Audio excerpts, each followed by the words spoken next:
Assalamualaikum warahmatullahi wabarakatuh. Bismillahirrahmanirrahim. Ashhadu an la ilaha illallah wa ashhadu anna Muhammad Rasulullah. Allahumma salli ala sayyidina Muhammad wa ala ali sayyidina Muhammad. Rabbis rahli sadri wa yassirli amri wahlul 'uqdatam min lisani yafqahu qawli. Amin. Bismillahirrahmanirrahim. Salam hormatku buat para sahabat-sahabatku tercinta dimanapun kita berada.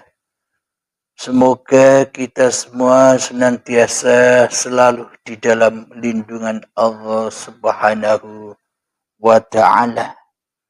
Amin ya rabbal alamin. Alhamdulillahirabbil alamin.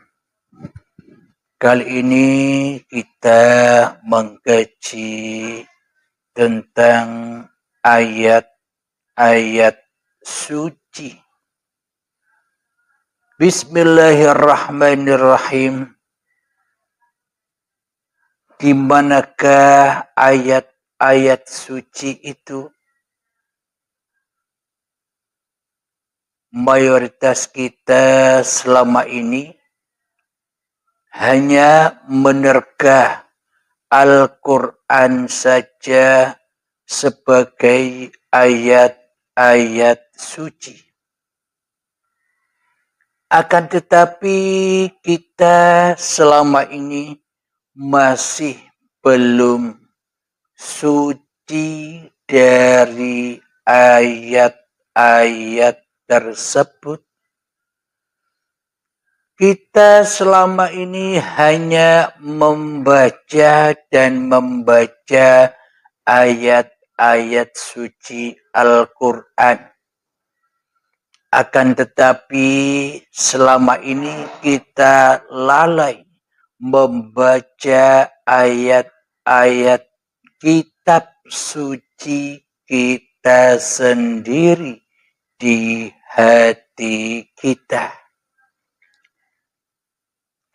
Selama ayat-ayat suci di hati kita masih belum suci dari diri manusia kita, masih belum suci dari hawa nafsu kita sendiri, maka kitab apapun yang kita baca tetap akan menjadi kotor.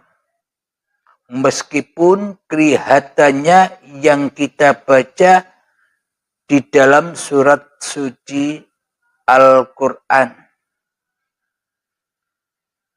Akan tetapi kitabnya suci, akan tetapi yang membaca belum suci, maka tidak akan sinkron selamanya.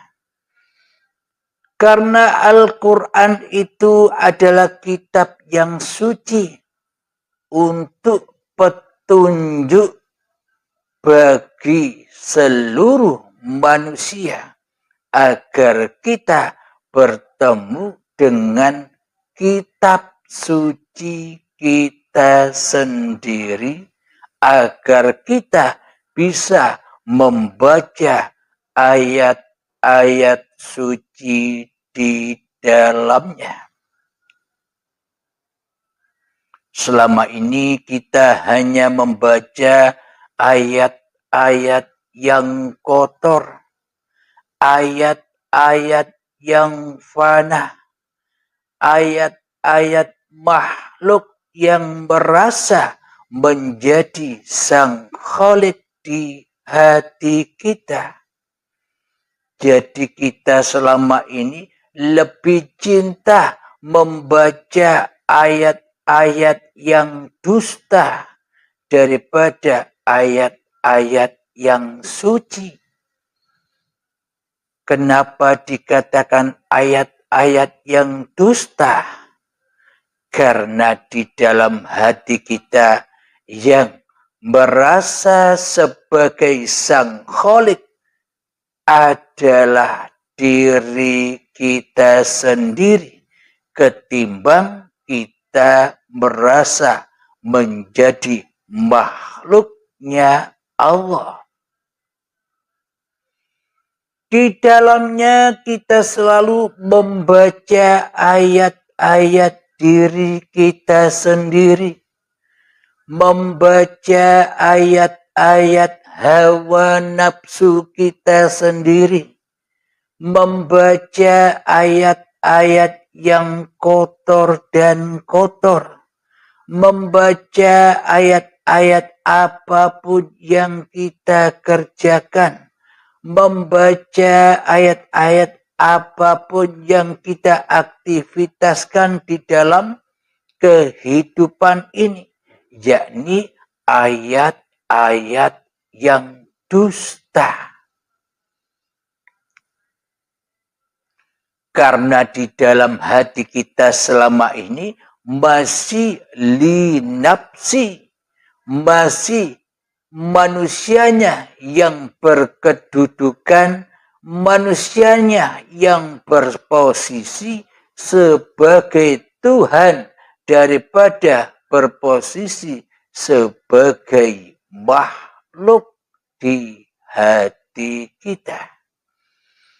Inilah ayat-ayat yang najis, ayat-ayat yang kotor, ayat-ayat yang hancur, ayat-ayat yang dusta, ayat-ayat penuh dengan fahsya wal munkar di dalamnya, yaitu ayat-ayat diri manusia kita sendiri selama ini yang selalu kita baca-baca tiap detik per detik. Kita membaca kitab hawa nafsu kita sendiri daripada membaca kitab sucinya Allah di hati kita selama ini. Alhamdulillahirabbil alamin. Lalu bagaimana supaya kita bisa membaca ayat-ayat yang suci yang ada di dalam hati kita ini? Supaya kita bisa membaca ayat-ayat yang suci, maka sucikan dan sucikanlah diri kita di hati kita daripada kita sendiri. Maknanya tiadakan diri kita di hati kita karena yang ada, karena yang wujud, karena yang hidup, karena yang berkuasa sebagai pencipta diri kita hanyalah Allah subhanahu wa ta'ala. Hanyalah hidup yang menghidupi cikal bakal badan yang dari tanah dahulu ini. Karena selama ini di dalam hati kita, kitalah yang mengaku-ngaku bahwa kehidupan ini adalah kehidupan kita. Bahwa kehidupan ini adalah milik kita. Itulah yang membuat kita selama ini selalu di dalam lembah fahsya wal munkar. Apapun yang kita kerjakan, amal ibadah apapun yang kita kerjakan, bila di dalam hati kita ini ayat yang kotor, hawa nafsu kita menduduki singgasana Allah, hawa nafsu kita menduduki sebagai Tuhan yang mentuhani kehidupan dan badan ini, maka apapun, amal apapun, ibadah apapun yang kita kerjakan selama ini pasti akan terbakar. Itulah makna api-api jahanam. Itulah makna azab-azab siksa kubur. Yang mana kita selama ini beribadah, melakukan kebaikan, melakukan sholat, hanyalah di nafsi kita sendiri, untuk kita, dan kita persembahkan kepada hawa nafsu kita sendiri selama ini. Jadi bukan dipersembahkan kepada Tuhan yang Maha Suci yang menciptakan diri kita, akan tetapi malah kita mempersembahkan semua apa yang kita kerjakan kepada hawa nafsu kita sendiri, maka semuanya bakal terbakar habis. Alhamdulillahirabbil alamin. Lalu bagaimana supaya kita bisa membaca ayat-ayat suci? Lalu bagaimana supaya seluruh amal-amal ibadah sholat yang kita kerjakan bisa sampai kepada Allah, bisa diterima oleh Allah? Kuncinya adalah stop dan stop. Berhentilah jadi Tuhan di hati kita. Berhentilah jangan menjadi Tuhan lagi di hati kita. Berhentilah menjadi sang pencipta apapun yang kita lakukan. Berhentilah sebagai penguasa apapun yang kita kerjakan. Putus mata rantai kemanusiaanmu di hatimu. Putus mata rantai seluruh syariat-syariat yang kau kira diri kitalah yang bisa syariat. Jadi putus sedikit demi sedikit, putus syariat-syariat kemanusiaan kita. Karena sesungguhnya kita tak bisa bersyariat walau sebiji darah pun. Inna sholati wa nusuki wa mahyaya wa mamati lillahi rabbil alamin. Sesungguhnya solat-solatku, sesungguhnya ibadah-ibadahku, sesungguhnya hidup dan matiku hanyalah di dalam genggaman Rabbul Alamin. Hanya miliknya Allah. Bagaimana mungkin kita bisa mengaku-akui sebuah amal apapun yang kita kerjakan?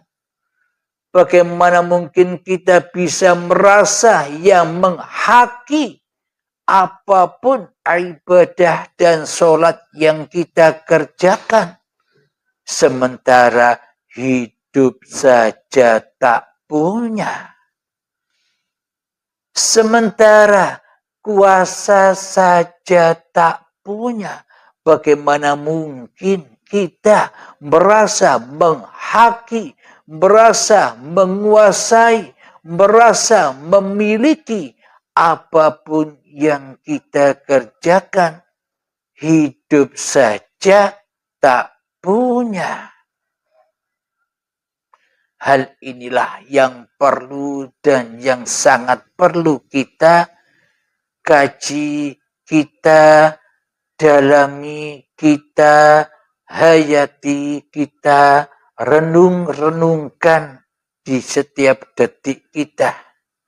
Bagaimana mungkin kita berharap-harap kebaikan, berharap-harap pahala, berharap-harap surga, sementara hakikatnya hidup saja tak punya.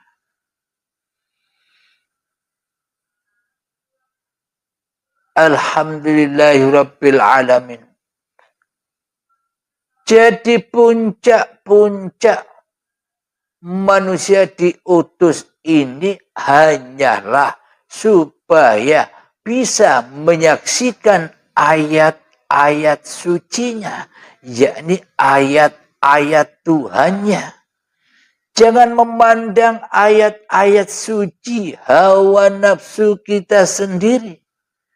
Ayat-ayat yang kotor yang ada di dalam hati kita sendiri, yang kita sucikan selama ini, yang kita adakan selama ini, yang kita pertuhankan selama ini buat kita sendiri.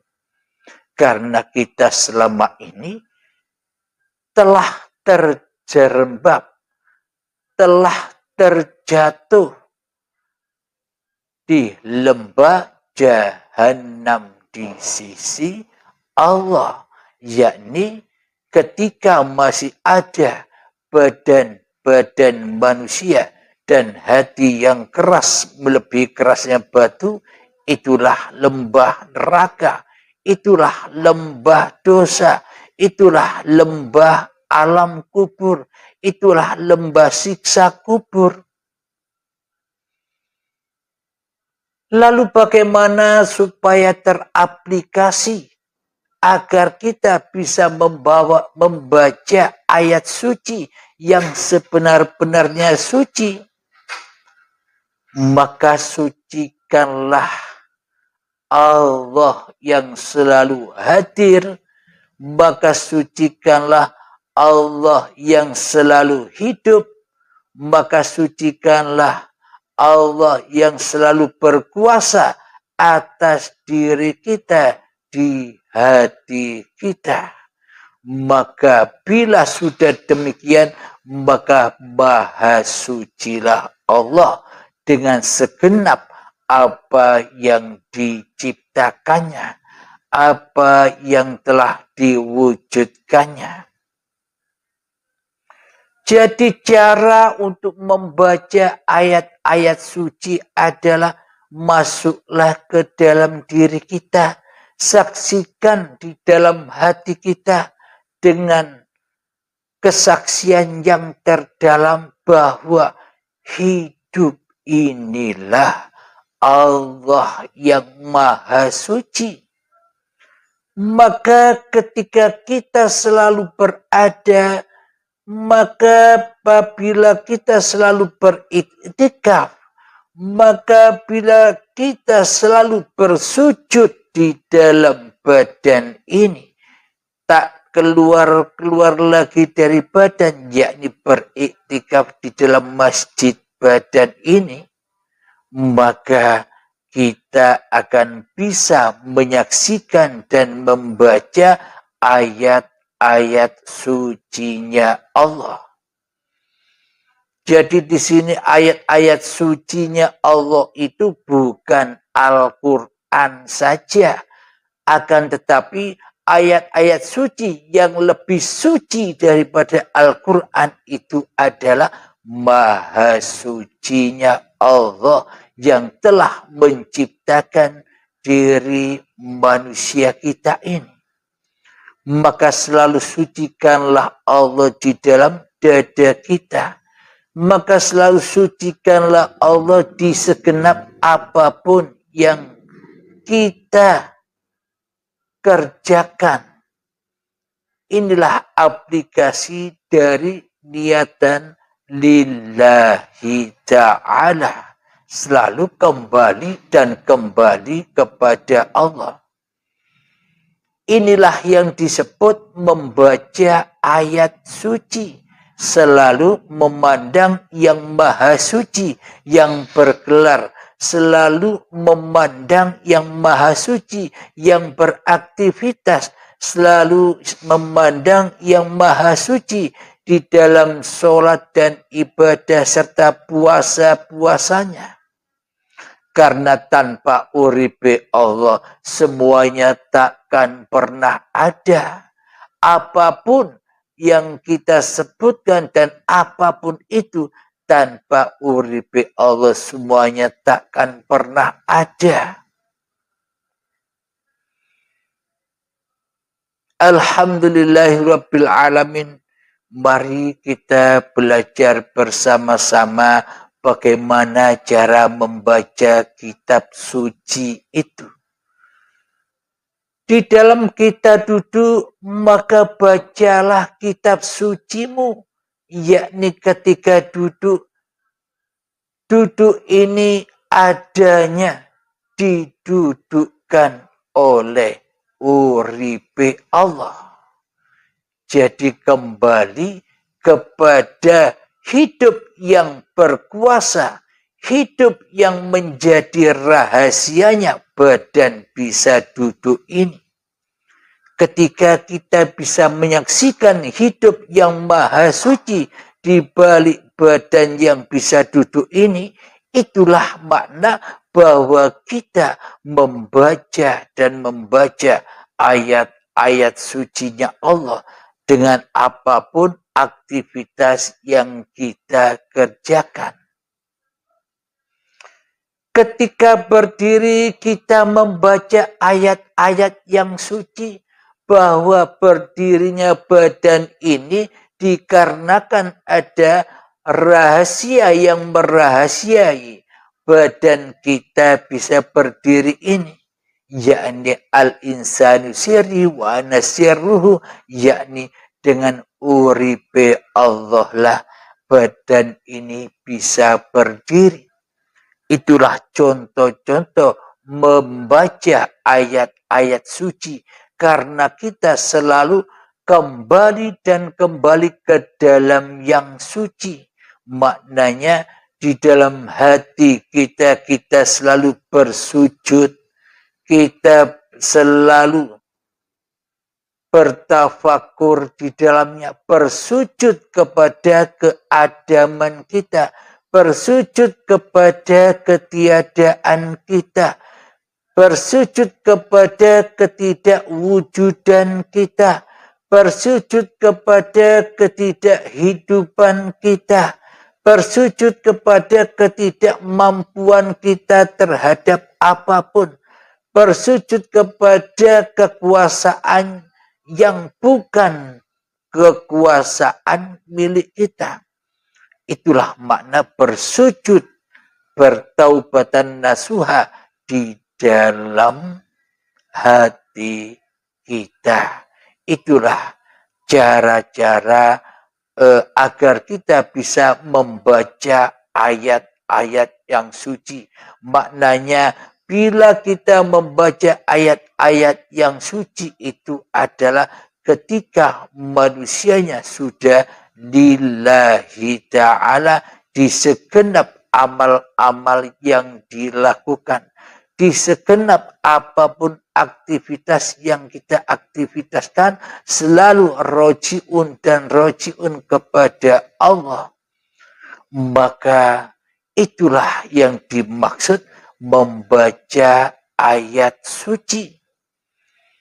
Ketika sucinya Allah sudah hadir atas diri kita, maka hancur leburlah kemanusiaan diri kita, hancur leburlah raja di rajanya yang selama ini merajai hati kita ini.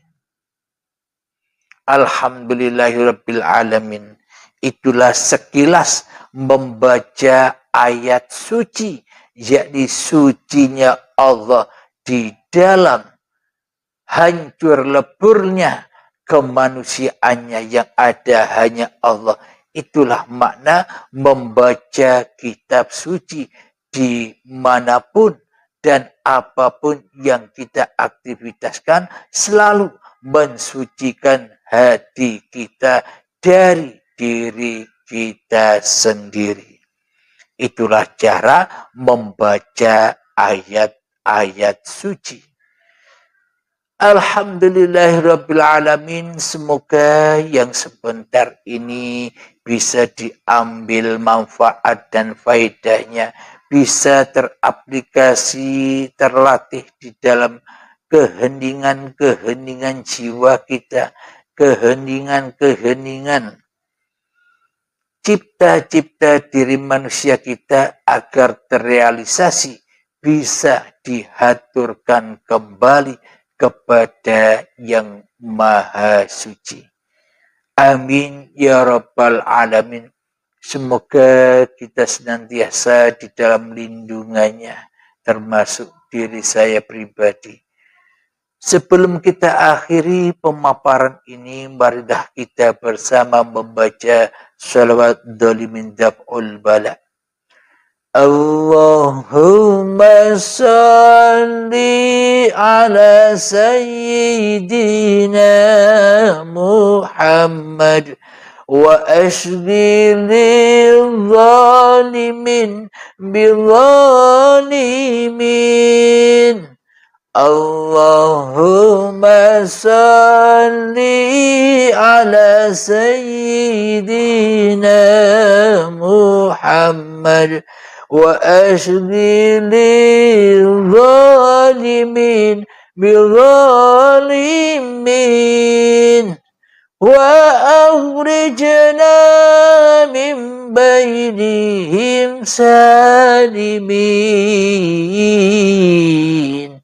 wa ala alihi wa sahbihi ajma'in. Alhamdulillahirabbil alamin. Rabbana atina fid dunya hasanah wa fil akhirati hasanah wa qina adzabannar. Wa sallallahu ala sayyidina Muhammad wa ala alihi wa sahbihi wa sallam. Walhamdulillahirabbil alamin. Akhirul kalam. Assalamualaikum warahmatullahi wabarakatuh.